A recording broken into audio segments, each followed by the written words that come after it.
नमस्कार विद्यार्थियों, मैं धर्मवीर कासनिया मेरे YouTube चैनल पर आप सभी का हार्दिक अभिनंदन करता हूं।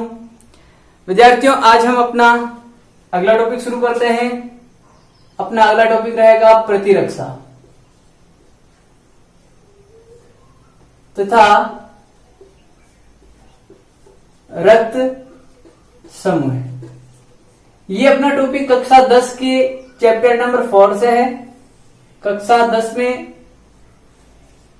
चौथा पाठ प्रतिरक्षा तथा रक्त समूह है। और इसमें देखो प्रतिरक्षा क्या होती है।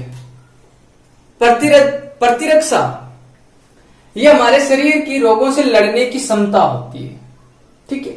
और रक्त समूह जो ब्लड ग्रुप होता है, इसका अध्ययन हमने रक्त परिसंचरण तंत्र के अंतर्गत किया था। और रक्त परिसंचरण तंत्र में ब्लड किस प्रकार से अपनी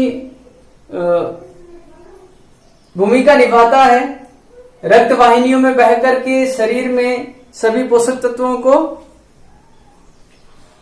शरीर के पूरे भागों में पहुंच जाता है, ठीक है। ये हमने अध्ययन किया था। हम रक्त समूह के बारे में भी अध्ययन कर चुके थे कि रक्त 4 प्रकार का होता है, ए बी और ओ। इस टॉपिक में, इस पार्ट में हम ये अध्ययन करेंगे कि रक्त संबंध क्या होता है, ठीक है। माता पिता से जो संतान होती है, उस संतान में रक्त समूह क्या होगा, ठीक है। रक्तदान प्रक्रिया क्या होती है, रक्त के महत्व क्या होते हैं, ठीक है। इन सब बातों के अंतर्गत इस पार्ट में भी हम अध्ययन करेंगे। सबसे पहले हम प्रतिरक्षा के बारे में अध्ययन करते हैं। देखो, जानते हैं हम प्रतिरोधक क्षमता क्या होती है। प्रतिरोधक क्षमता प्रत्येक व्यक्ति के शरीर में प्रवेश करने वाले रोगाणुओं से लड़ने की कुछ क्षमताएं होती है। रोगाणुओं से लड़ने की जो क्षमता होती है वही क्या होती है, प्रतिरोधक क्षमता। हमारे शरीर के द्वारा जो रोगाणुओं से लड़ने की क्षमता है, यही क्या होती है, प्रतिरोधक क्षमता। शरीर में या शरीर द्वारा रोगाणुओं से लड़ने की क्षमता क्या कहलाती है, प्रतिरोधक क्षमता कहलाती है। यह प्रतिरोधक क्षमता 2 प्रकार की होती है, ठीक है ना। ये 2 प्रकार की होती है। प्रतिरोधक क्षमता कितने प्रकार की होती है, 2 प्रकार की होती है। एक तो होती है जन्मजात और एक होती है अर्जित। जन्मजात प्रतिरोधक क्षमता वो क्षमता है जो जन्म लेने के साथ ही हमारे शरीर में मौजूद रहती है, ठीक है। और एक होती है अर्जित। अर्जित मतलब हम अपने बाहरी वातावरण से उसको ग्रहण करते हैं, ठीक है। बाहरी वातावरण से ग्रहण करते हैं, या अर्जित के रूप में जैसे हमारे शरीर में कोई बीमारी आती है, हम बाहर से कोई वैक्सीन या टीका लगवाते हैं, तो वो क्या है, प्रतिरक्षा। अगर हम उस टीके से ठीक होते हैं तो वो क्या है, अर्जित प्रतिरक्षा होती है, ठीक है। और यदि जन्मजात होती है तो हमें जैसे कोई जुकाम लगता है तो जुकाम अपने आप ठीक हो जाता है। और ये ठीक होने का कारण क्या होता है, हमारे शरीर में जन्मजात एक प्रतिरोधक क्षमता होती है जो जुकाम के रोगाणुओं को मारने के लिए पर्याप्त होती है, ठीक है। ये 2 प्रकार की होती है। नंबर 1 तो हो जाती है जन्मजात और नंबर 2 होती है अर्जित, ठीक है। ये प्रतिरोधक क्षमता होगी। देखो, प्रतिरोधक क्षमता जिनकी अधिक होती है तो उस व्यक्ति के शरीर में रोगाणु से लड़ने की क्षमता भी क्या होगी, अधिक होगी। अर्थात उसकी प्रतिरक्षा जो तंत्र होगा, उसका प्रतिरक्षा तंत्र मजबूत होगा, या उसके शरीर की रोगाणुओं से लड़ने की जो प्रतिरक्षा होगी वो अधिक होगी, ठीक है। तो प्रतिरोधक क्षमता अधिक होने पर शरीर की रोगाणुओं से प्रतिरक्षा भी अधिक होती है, ठीक है। और शरीर की जो प्रतिरक्षा है उसके लिए अनेक प्रकार के हमारे शरीर में प्रतिरक्षात्मक अंग कार्य करते हैं। जैसे हमारे शरीर में अस्थि मज्जा होती है जो हमारी हड्डियों के बीच में पाया जाता है। हमारे शरीर में लसिका होता है, ठीक है। ये लसिका क्या होता है, लसिका के बारे में हमने बात नहीं की थी। तंत्रों में एक लसिका तंत्र होता है। ये लसिका क्या होता है, लस्सी का प्लाज्मा की तरह का एक पदार्थ होता है जिसमें जो रक्त का थक्का बनाने वाली प्रोटीन होती है उसको अलग कर दिया जाए तो प्लाज्मा के अंदर जो बाकी जो तरल पदार्थ होते हैं, ठीक है, जो हमारे शरीर की जो कोशिकाओं के बीच के अंतराकोशिकीय स्थान होते हैं उनके मध्य बहता है। कोशिका के बीच अंतराकोशिकीय स्थानों में बहता है।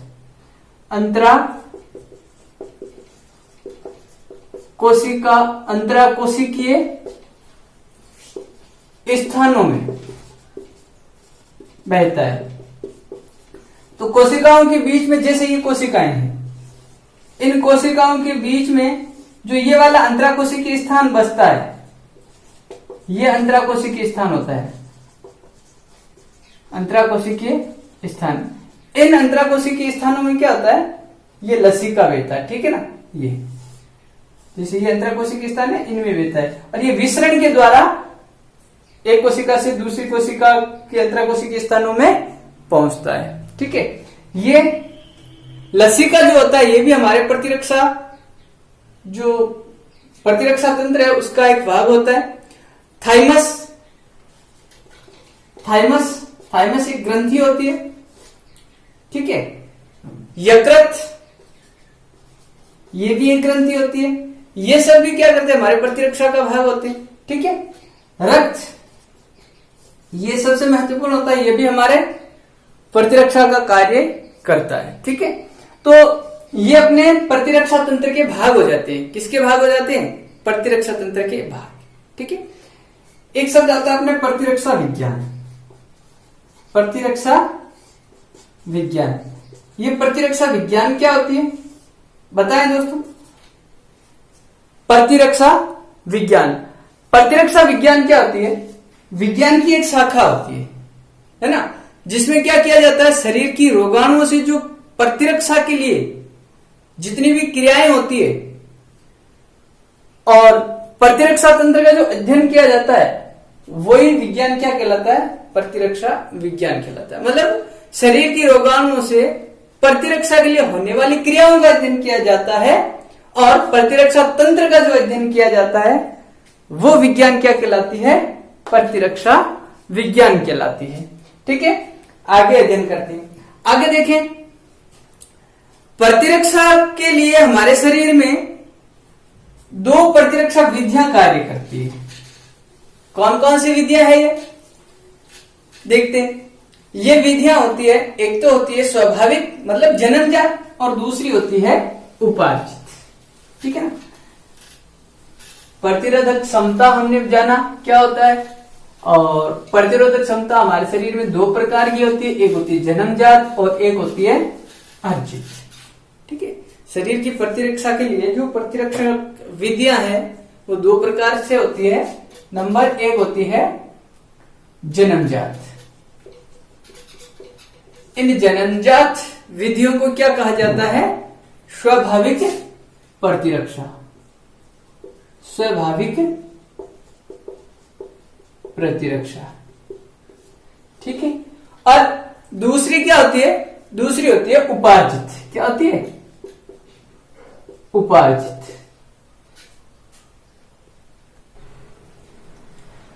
दूसरी जो विधि होती है वो होती है उपार्जित प्रतिरक्षा, ठीक है, उपार्जित प्रतिरक्षा। अब देखें जो जन्मजात प्रतिरक्षा है, ये जो जन्मजात प्रतिरक्षा है, ये जन्मजात प्रतिरक्षा हमारे शरीर में किस प्रकार से होती है। आप देखते हैं हमारी जो त्वचा होती है, ये त्वचा हमारे शरीर में बाहरी रोगाणुओं को प्रवेश करने से रोकती है। नासारोम, हमारे नाक में जो रोम होते हैं ये हमारे शरीर में बाहर से आने वाले धूल के कण आदि को शरीर में जाने से रोकते हैं, है ना। श्लेष्मा उपकला, नाक में जो श्लेष्मा झिल्ली पाई जाती है वो क्या करती है, वायु को नम बना करके भेजती है, धूल के कणों को, जीवाणुओं को नासारोमों में फंसा करके रख लेती है, ठीक है। फिर देखते हैं हमारे शरीर में आमाशय होता है। आमाशय क्या करता है, इसमें अम्लीय माध्यम होता है, हाइड्रोक्लोरिक अम्ल होता है। हाइड्रोक्लोरिक अम्ल क्या करता है, शरीर में आने वाले जीवाणुओं को नष्ट करता है, अम्लीय माध्यम प्रदान करता है, ठीक है ना। इस प्रकार ये भी हमारे शरीर में रोगाणु से रक्षा करता है, ठीक है। मादाओं के योनि मार्ग में अम्लीय माध्यम होता है, ठीक है। एक जीवाणु पाया जाता है लैक्टोबैसिलस जीवाणु, जो लैक्टिक अम्ल का निर्माण करता है और ये मादाओं की योनि में जीवाणु संक्रमण को रोकता है, ठीक है ना। तो ये भी एक प्रतिरक्षा का कार्य होता है, ठीक है। और WBC, हमारे शरीर की जो WBC होती है, ये हमारे शरीर की सैनिक कहलाती है, ठीक है ना। इसमें मैक्रोफेज, मोनोसाइट, न्यूट्रोफिल्स, ये सभी प्रकार की जो WBC है, ये हमारे शरीर की रोगों से रक्षा करती है। मैक्रोफेज, मोनोसाइट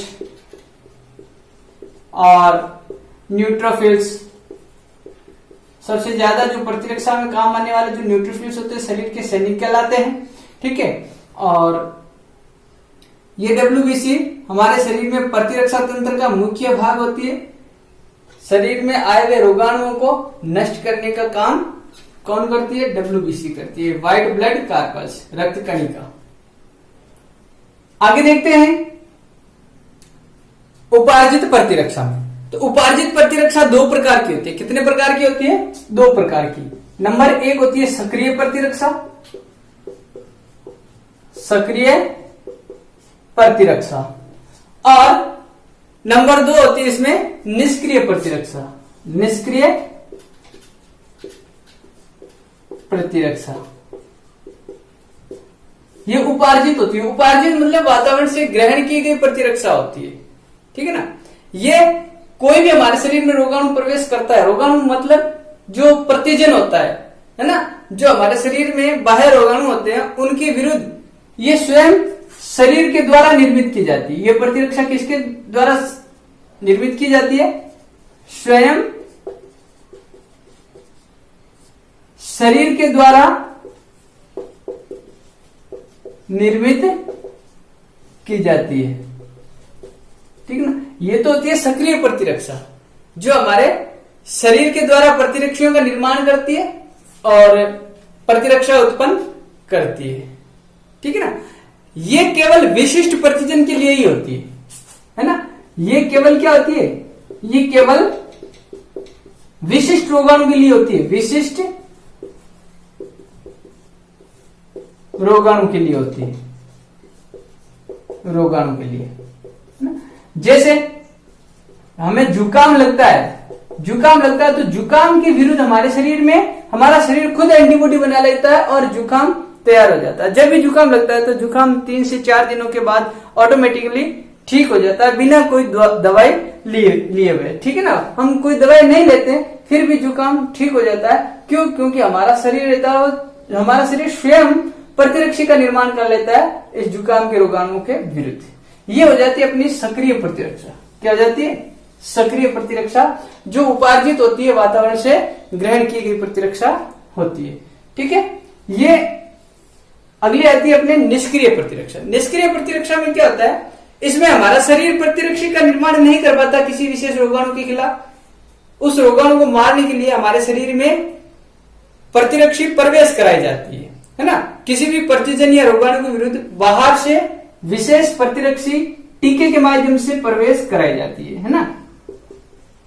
विशेष प्रतिजन, प्रतिजन का मतलब रोगाणु होता है, ठीक है ना। प्रतिजन या रोगाणु के विरुद्ध शरीर में बाहर से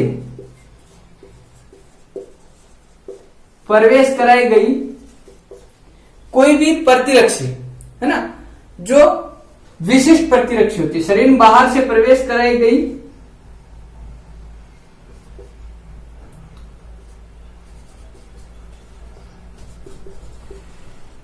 विशिष्ट प्रतिरक्षी क्या करती है? रोगाणुओं का विनाश करती है, ठीक है ना। तो प्रतिजन के विरुद्ध बाहर से यदि विशिष्ट प्रतिरक्षी प्रवेश करवाई जाती है तो वो क्या कहलाती है?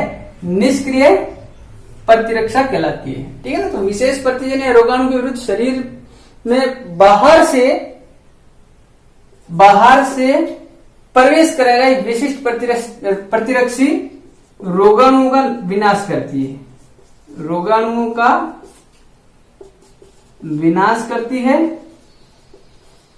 वह प्रतिरक्षा उत्पन्न करती है। प्रतिरक्षा उत्पन्न करती है। तो ये कौन सी प्रतिरक्षी हो गई? ये प्रतिरक्षी जो विशिष्ट प्रतिरक्षी है, रोगाणुओं का विनाश करती है, ये निष्क्रिय प्रतिरक्षा का एक उदाहरण है। ठीक है। जैसे अपने डिप्थीरिया होता है। ठीक है। डिप्थीरिया, टिटनस, इन रोगों के लिए जो टीका लगाया जाता है वो बाहरी प्रतिरक्षी होती है और इन प्रतिरक्षियों के द्वारा इन रोगाणुओं को नष्ट किया जाता है और निष्क्रिय प्रतिरक्षा का एक उदाहरण है। ठीक है। ये अपने कुछ बातें हो जाती है शरीर में प्रतिरक्षा के संबंध में। हम आगे अध्ययन करते हैं प्रतिजन के बारे में। प्रतिजन क्या होता है? ठीक है। अपने से दो शब्द आते हैं, एक होता है प्रतिजन और एक होता है प्रतिरक्षी, है ना। Antigen, antibody. हम अध्ययन करते हैं सबसे पहले एंटीजन के बारे में, प्रतिजन के बारे में। किसके बारे में? प्रतिजन। देखते हैं प्रतिजन क्या होता है। प्रतिजन, अभी मैंने कहा था ये रोगाणु होते हैं, और ये कौन से रोगाणु? ये बाह्य रोगाणु है जो शरीर में बाहरी वातावरण से प्रवेश करते हैं। ठीक है ना। तो ये क्या है? यह बाहरी रोगाणु है। बाहरी रोगाणु है। मतलब प्रतिजन क्या है? प्रतिजन बाहरी रोगाणु होते हैं जिनका आणविक भार कितना होता है? इनका आणविक भार 6000 डाल्टन होता है। कितना होता है? 6000 डाल्टन होता है। इनका आणविक भार 6000 डाल्टन होता है। और ये प्रोटीन, पॉलीसेकेराइड, लिपिड या न्यूक्लिक एसिड के बने होते हैं। किसके बने होते हैं ये? प्रोटीन, है ना, पॉलीसेकेराइड, प्रोटीन, पॉलीसेकेराइड और न्यूक्लिक एसिड, इनके बने होते हैं ये। ठीक है ना। न्यूक्लिक एसिड क्या होते हैं? आरएनए और डीएनए होते हैं न्यूक्लिक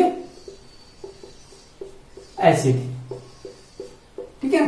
किस किस के बने होते हैं ये आपके एक तो बने होते हैं लिपिड, पॉलीसेकेराइड या न्यूक्लिक अम्ल। ठीक है ना। प्रोटीन इनके बने होते हैं। देखिए इनका कार्य क्या है? प्रतिजन का कार्य क्या होता है? प्रतिजन का कार्य ये है कि ये बी लिम्फोसाइट को प्लाज्मा सेल में बदल देता है, प्लाज्मा कोशिकाओं में बदल देता है। ये बी लिम्फोसाइट, जो बी लिम्फोसाइट है ना, इनको किस में बदल देता है? प्लाज्मा सेल में। बी लिम्फोसाइट को प्लाज्मा सेल में बदल देता है, प्लाज्मा कोशिकाओं में बदल देता है।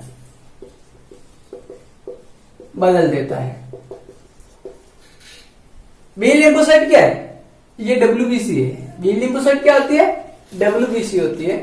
ठीक है ना। डब्ल्यूबीसी का एक प्रकार है लिम्फोसाइट, जिसमें बी लिम्फोसाइट और टी लिम्फोसाइट होता है। जो बी लिम्फोसाइट है वो प्रतिरक्षा निर्माण का कार्य करता है।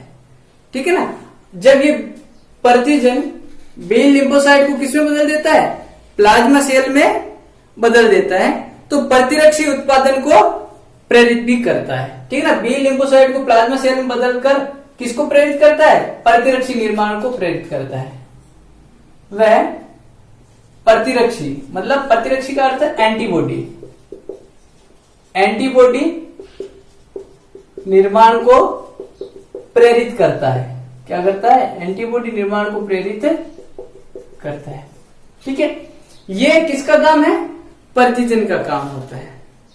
ठीक है। और ये जो प्रतिरक्षी बनती है, अर्थात ये बनने वाली जो एंटीबॉडी होती है, यही एंटीबॉडी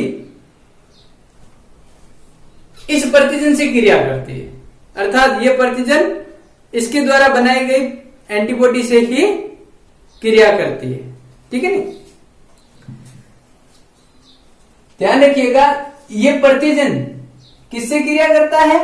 इस प्रतिरक्षी से। जो किससे बनता है? इस प्रतिजन के द्वारा जो बी लिम्फोसाइट है, इस बी लिम्फोसाइट से प्लाज्मा सेल बनती है और प्लाज्मा सेल या प्लाज्मा कोशिकाएं फिर आगे किसका निर्माण करती है? प्रतिरक्षी का निर्माण करती है। ये बनने वाली प्रतिरक्षी इस प्रतिजन से वापस क्रिया करती है और ये प्रतिरक्षी से क्रिया करके इस प्रतिजन को खत्म कर देती है। ठीक है ना। चलो आगे देखते हैं। ये तो हो गया आपके प्रतिजन। अब देखते हैं हम प्रतिरक्षी क्या होता है। प्रतिरक्षी, ठीक है, प्रतिरक्षी क्या होता है? प्रतिरक्षी कैसे बनता है? प्लाज्मा कोशिकाओं से। किससे बनता है? प्लाज्मा कोशिकाओं से। तो ये प्रतिरक्षी क्या है? ये प्लाज्मा कोशिकाओं द्वारा निर्मित गामा ग्लोबुलिन प्रोटीन होती है। प्लाज्मा कोशिकाओं से निर्मित गामा ग्लोबुलिन प्रोटीन है। क्या है ये? प्लाज्मा कोशिकाओं से निर्मित गामा ग्लोबुलिन प्रोटीन होती है। ठीक है, और ये क्या काम करते हैं? ये प्रतिरक्षी है, ये एंटीबॉडी। एंटीबॉडी क्या काम करती है? ये प्रतिजन से क्रिया करके इन प्रतिजन को या रोगाणुओं को नष्ट करने का काम करती है ना। ये प्रतिजन से क्रिया करके इन्हें नष्ट करती है। ठीक है ना, अर्थात हमारे शरीर में रोगाणुओं से रक्षा करने का कार्य करती है। ठीक है, आगे देखते हैं। दो शब्द है, एक है एपिटोप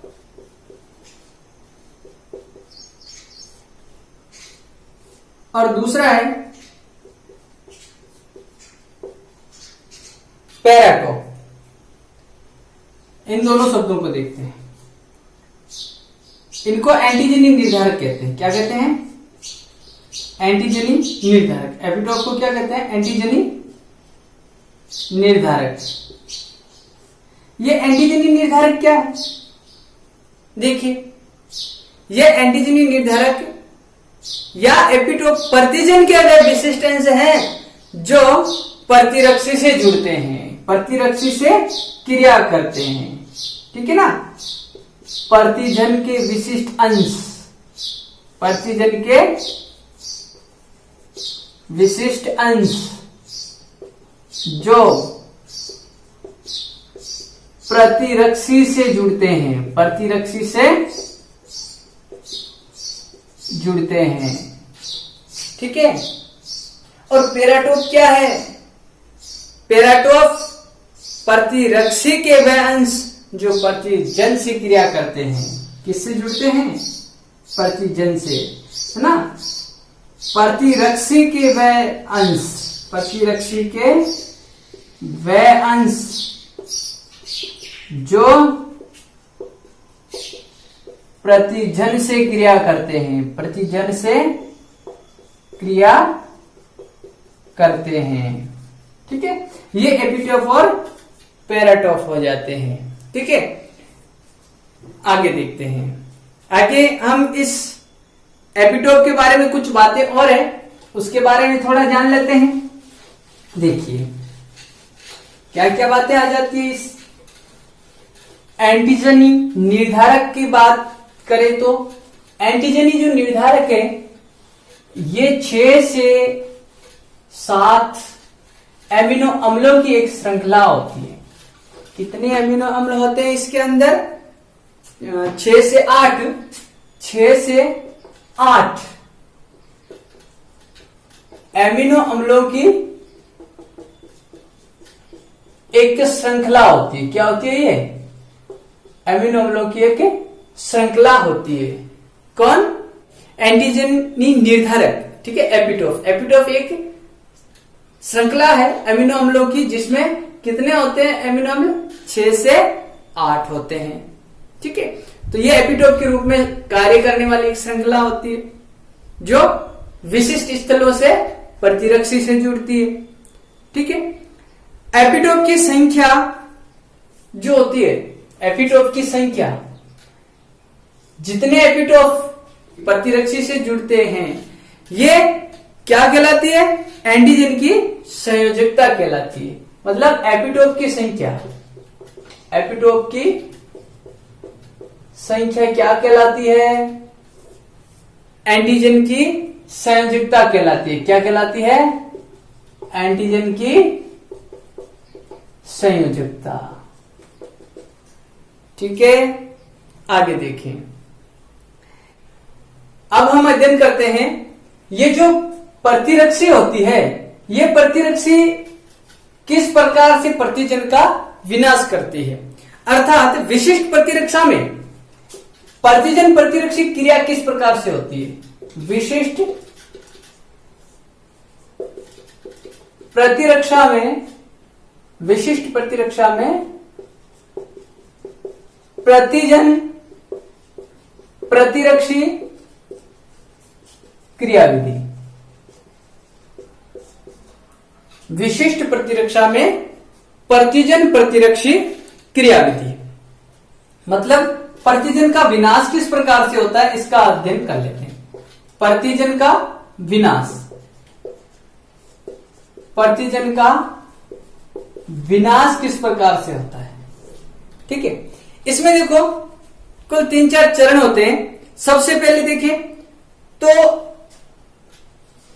हमारे शरीर में जब रोगाणु प्रवेश करते हैं तो हमारे शरीर का जो प्रतिरक्षा तंत्र होता है या जो प्रतिरक्षी होती है वो क्या काम करती है? वो आंतरिक और बाह्य प्रतिजन में विभेद करती है। आंतरिक और बाह्य प्रतिजन में विभेद करती है। आंतरिक और बाह्य प्रतिजन में विभेद। आंतरिक प्रतिजन जो हमारे शरीर के अंदर ही रहते हैं और बाह्य प्रतिजन जो हमारे शरीर के बाहर वातावरण, बाहरी वातावरण से शरीर के अंदर प्रवेश करते हैं। ठीक है, आंतरिक प्रतिजन वो है जो हमारे शरीर में पहले से मौजूद होते हैं। ठीक है, बाह्य प्रतिजन की जो एपिटोप की संरचना होती है उसके आधार पर जो बी लिम्फोसाइट होता है वो प्लाज्मा सेल का निर्माण करता है। दूसरे चरण में क्या होता है? दूसरे चरण में बाह्य प्रतिजन पर जो एपिटोप होता है, किस पर? बाह्य प्रतिजन पर एपिटोप। अभी आपको एपिटोप के बारे में बताया मैंने कि एपिटोप क्या होता है। एपिटोप वो स्थल है, एंटीजन के स्थल जो प्रतिरक्षी से क्रिया करते हैं। अर्थात एंटीजन मतलब इस प्रतिजन, रोगाणु के वो स्थल जो प्रतिरक्षी से क्रिया करते हैं। ठीक है ना, तो दूसरे चरण में क्या होता है कि जो बाह्य प्रतिजन होता है उस बाह्य प्रतिजन के एपिटोप की संरचना के आधार पर बी लिम्फोसाइट प्लाज्मा सेल का निर्माण करता है। अभी पीछे बताया था मैंने कि जो बी लिम्फोसाइट होती है, बी लिम्फोसाइट किसका निर्माण करते हैं? बी लिम्फोसाइट प्लाज्मा सेल का निर्माण करता है ना। प्लाज्मा सेल का निर्माण करता है। ये प्लाज्मा सेल या प्लाज्मा कोशिकाएं किस प्रकार निर्मित होती है? बाह्य एंटीजन पर उपस्थित एपिटोप के आधार पर, है ना। बाह्य प्रतिजन के एपिटोप से बी लिम्फोसाइट प्लाज्मा सेल का निर्माण करती है ना। तो किस आधार पर एपिटोप, किस आधार पर? एपिटोप के आधार पर बी लिम्फोसाइट द्वारा प्लाज्मा सेल का निर्माण किया जाता है। ठीक है, अब अगला चरण देखिए तीसरा। तो अगले तीसरे चरण में क्या होता है? अगले तीसरे चरण में यही प्लाज्मा सेल विशिष्ट प्रतिरक्षी का निर्माण कर लेगी। ये प्लाज्मा सेल क्या कर लेगी? प्लाज्मा सेल विशिष्ट प्रतिरक्षी का निर्माण करेगी और यही प्रतिरक्षी किससे अभिक्रिया करेगी? उस प्रतिजन से, इस बाह्य प्रतिजन से अभिक्रिया करेगी। और ये बाह्य प्रतिजन और प्रतिरक्षी की अभिक्रिया से, इनकी क्रिया से इस प्रतिजन का विनाश हो जाएगा, है ना। प्रतिजन प्रतिरक्षी क्रिया तथा कोशिका माध्यित प्रतिरक्षा, है ना, CMI, सेल मीडिएट इम्यूनिटी, ठीक है, इस क्रिया द्वारा प्रतिजन का विनाश हो जाता है। कौन सी क्रिया? प्रतिजन प्रतिरक्षी क्रिया और CMI, है ना, कोशिका माध्यित प्रतिरक्षा, सेल मीडिएटेड इम्यूनिटी द्वारा प्रतिजन का विनाश, प्रतिजन का विनाश। तो ये 4 चरण होते हैं किसी प्रतिजन के विनाश के। सबसे पहले आंतरिक और बाह्य प्रतिजन में, आंतरिक या बाह्य रोगाणु में विभेद किया जाता है।